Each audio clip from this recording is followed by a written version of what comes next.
Okay, so we had framing and construction. So framing is basically defined as the process of creating the overall structure of a building, and it's basically defined as building the skeleton or the support for the rest of the overall structure. And it works as building a base or building block of what everything else is built on. And it involves either using wood, steel, or concrete to make the frame, depending on the project or building. And it involves either making wood frames, floors, or roofs. Additionally, why is framing important? So framing is one of the most important parts of the structure, or probably the most important, because it gives it its overall shape. And a frame should also stand on its own because it supports everything else, and it should support weight of everything, so it should be built good and strong.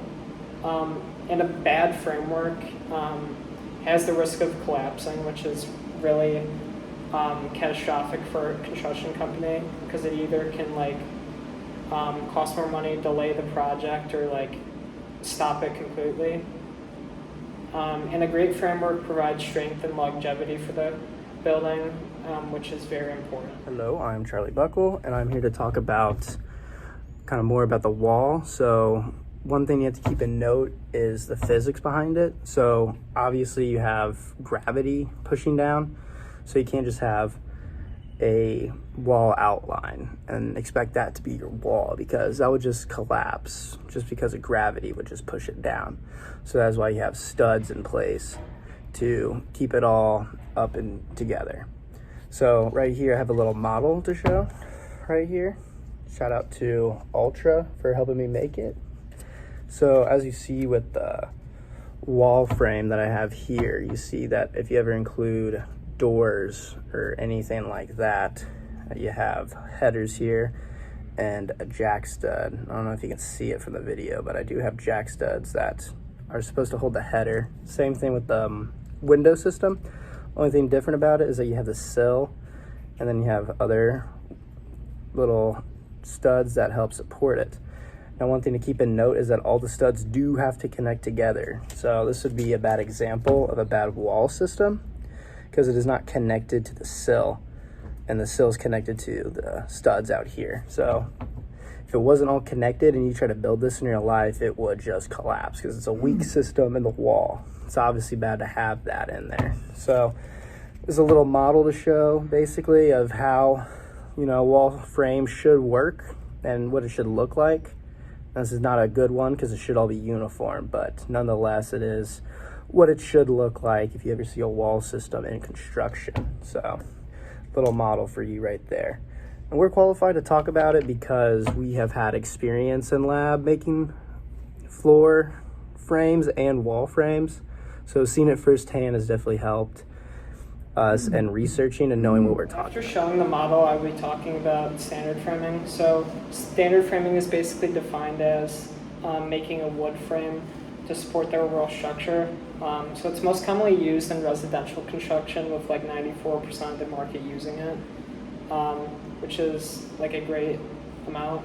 And it's also used in commercial, but not as much. It's mainly used for building wall frames or certain types of different areas of the project. It's most commonly used because the ease of installation is pretty easy for wood framing, and it's quite easy to make in a time-efficient manner compared to other areas. And it's by far the most cost-friendly compared to others because lumber is so abundant and it saves you a ton of money compared to other areas. And it's a much cheaper resource to get overall.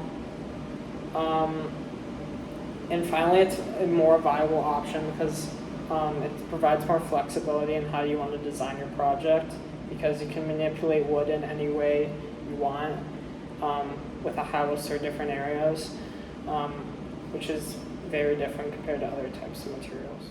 All right, I'm back. So what I had was engineered framing. So engineered framing refers to basically how the wood is prepared and made for framing.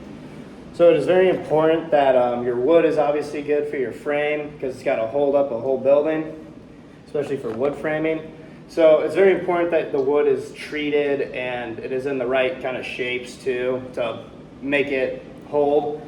So the most important thing too is that the wood is prone to moisture. So you have to have treated wood to prevent that from happening, and it is very commonly used for it, so it doesn't rot over time.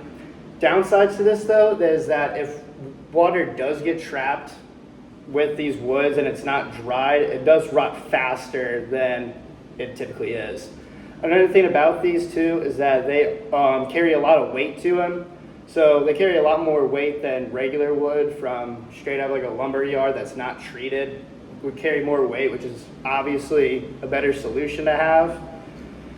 And downsides to this is that it is costly to use because it requires more manpower to lift these woods. They are heavier and they're costly too because they add more than it to wood because it does have to be treated.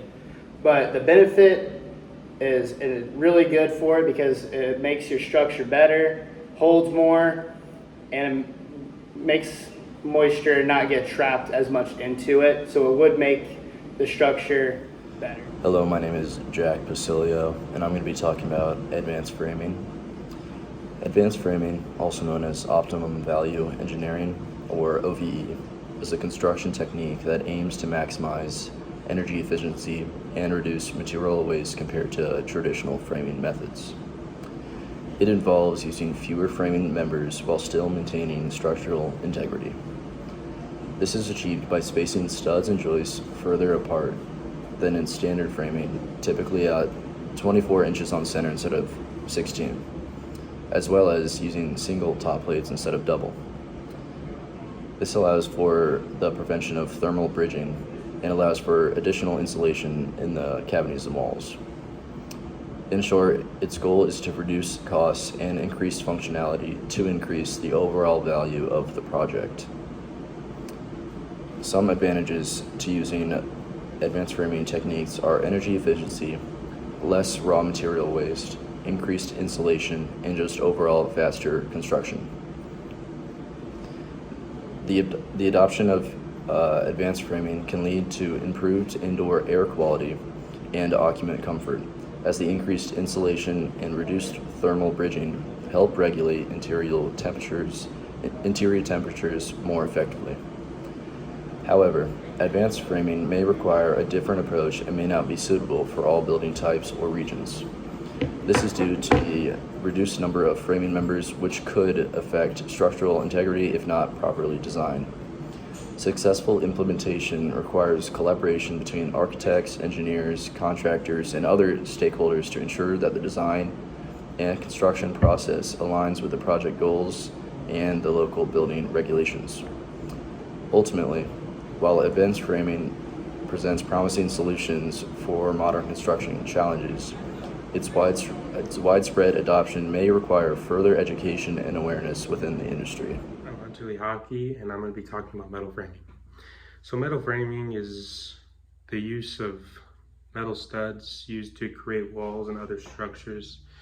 Metal framing is, or would be, more cost effective than wood, but you have to count the screws and the tools you need to make cuts and welds into the material, and you can only use screws because the nails you use for wood framing would not go through the metal. But metal is much stronger than the wood, making it more durable and less combustible, almost completely fireproof. It is also way lighter, so the durability plus the lightweight makes it way easier to build. The consistency of the metal framing makes it easier to use for every piece. Is the exact precise length, which can reduce the cuts you need to make. Metal also influences better design features like curved walls, for example. Metal framing is also made from recycled materials, making it almost completely environmentally friendly depending where you get the metal from. Metal framing, even if it's not completely used in one structure, it is implemented in conjunction with other building materials. Like you can still use it with wood framing or standard framing or advanced framing. And you use it for drywall and installation to complete a house. Also, metal will not warp or rust, making it more structurally sound than wood, which will warp or rust. And if you have a house on the coast, is the only problem I see with metal framing, because the salt water could most likely cause it to rust either faster, quicker, or it's just would be easier for it to rust.